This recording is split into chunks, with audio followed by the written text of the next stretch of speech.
Bugün Kerim гадәттәгечә әнисе белән балалар бакчасына килә. Тик соңгы берничә айда беренче тапкыр бакчаның ачылуына аеруча әти-әниләр шатлана.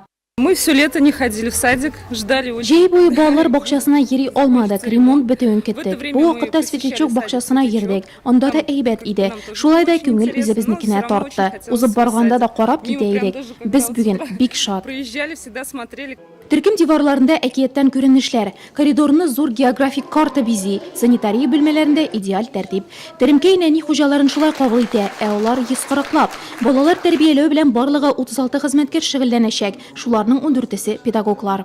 Весело сегодня, песни звонкие звучат, потому что открывай снова двери в детский сад. 13 мәктәп, 5-нче балалар бакчасы, белем һәм тәрбия бирү учреждениеләрен капиталь ремонтлау буенча республика программасы Нурлатның шулкадәр объектын яңартты. Әлеге бакчадан канәгать калулары килгән кунакларның йөзендә чагыла. В этом году в республике 121 объект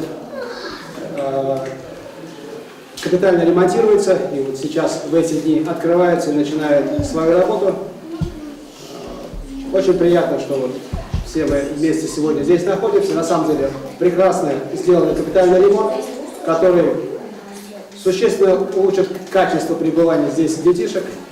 Теремкәйне ачу тантанасында шундый масштаблы төзелеш проектын гамәлгә ашырган Грата подрядчы оешмасы эшчеләре бүләкләнде.